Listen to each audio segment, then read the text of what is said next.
Rasulullah sallallahu alaihi wa alihi bersabda, yuhfazul mar'u fi wuldih, bahwa seseorang itu akan terjaga dari keturunannya. Ihtiram dan berbakti yang afdal adalah kepada Rasulullah sallallahu alaihi wa alihi. Bukankah setiap muslim menginginkan bersiraturahmi kepada Rasulullah? Bukankah manusia kita ini ingin berbakti dan berbuat baik kepada Rasulullah? Bukankah kita sebagai muslim ingin menghormati Rasulullah? Jika kita ingin menjalin silaturahmi dengan Rasulullah sallallahu alaihi wa alihi, dan kita ingin berbakti kepada Rasulullah dan kita ingin menghormati Rasulullah, maka hormatilah, jalinlah hubungan itu kepada anak-anakku, kata Rasulullah, yaitu terutama kepada Al-Husain. Setelah aku tiada, kata Rasulullah, berbuat baiklah kalian dan berbaktilah kalian kepada mereka, yaitu kepada Al-Husain dan para imam yang 12 yang telah disucikan oleh Allah Subhanahu wa ta'ala. Itulah keluarga suci Nabi sallallahu alaihi wa alihi, imam maksum yang berjumlah 12 orang yang termaktub atau telah disucikan melalui ayat Al-Quran. Imam Husain alaihissalam menjelaskan pada waktu itu di depan pasukan musuhnya, saat kalian membunuhku, kata Imam Husain, maka kalian telah memutuskan tali hubungan kalian kepada Nabi. Ini adalah bukan masalahku dan aku tidak bernilai, tapi ini semua adalah harga diri Rasulullah sallallahu alaihi wasallam. Bukankah berbakti kepada Rasulullah, yaitu kalian harus menjaga dan berbuat baik kepada keturunan Rasulullah, kepada para imam yang disucikan oleh Allah Subhanahu wa ta'ala. Jika kita lihat semua yang ada sejarah setelah sepeninggal Rasulullah, itu adalah rencana dari busuk Bani Umayyah dan Bani Abbasiyah, yang mana kedua penguasa zalim ini berusaha menjauhkan keturunan Rasulullah sallallahu alaihi wasallam dari panggung umat. Bahkan pada saat sekarang mereka pun masih berusaha untuk menjauhkan keturunan Rasulullah, yaitu para imam maksum yang diakhiri dengan Imam Mahdi, dari panggung Islam. Mereka ingin memerangi keturunan Rasulullah, bukan hanya dari jasadnya saja, tapi dari segala lini kehidupan, termasuk pemikiran dan sejarah keluarga Nabi yang disucikan oleh Allah. Kita mengetahui seperti Abu Hurairah, Anas bin Malik, Abu Sa'id Al-Khudri, bukankah Al-Hasan dan Al-Husain lebih mulia dari mereka? Kenapa riwayat-riwayat dari keluarga Rasulullah mereka tolak dan lebih memilih riwayat-riwayat dari Abu Hurairah, Anas bin Malik dan seterusnya?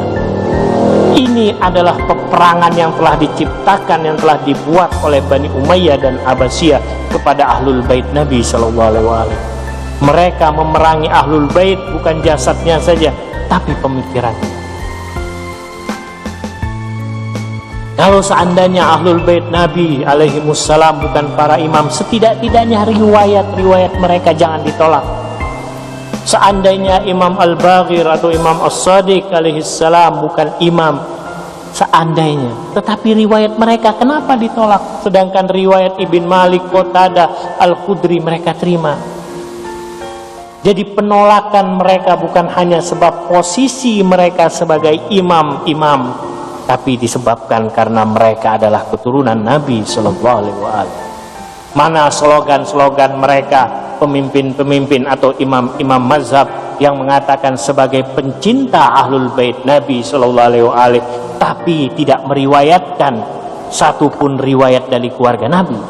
Di mana mahabbah mereka, sedangkan mereka menolak dan membuang riwayat-riwayat keluarga Nabi. Kalau mereka mengatakan hubbu Ali Muhammad wajibun faridah, tapi kenapa riwayat-riwayat mereka ditolak? Kenapa?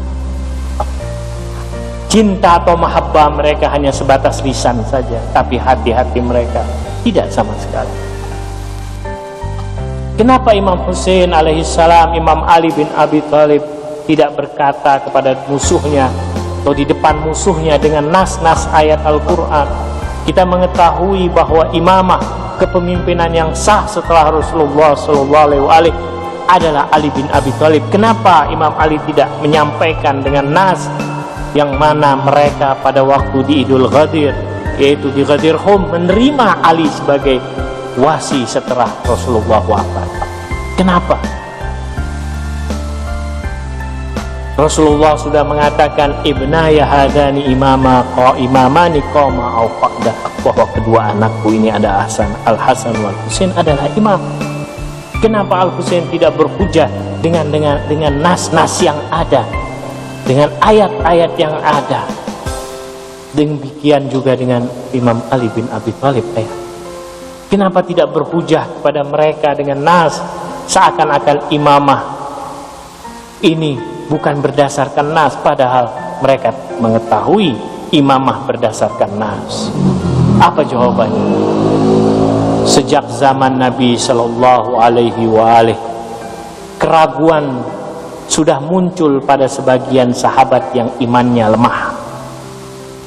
Mereka meragukan akan kenabian Nabi Muhammad SAW, apakah benar sebagai Nabi. Jadi pada saat itu memang sebagian sahabat yang imannya lemah meragukan akan kebenaran Nabi sebagai seorang Nabi. Terlebih lagi ketika peristiwa Ghadir Hum, Ali bin Abi Thalib diangkat sebagai wasi atau wakilnya atau penerusnya setelah wafatnya Nabi SAW. Mungkin ini saja sekelumit dari sejarah Aba Abdillah Al-Husain. Assalamualaikum ya Aba Abdillah Al-Husain wa ala arwahil lati halat bidna. Alaikum minni salamullahi jami'an.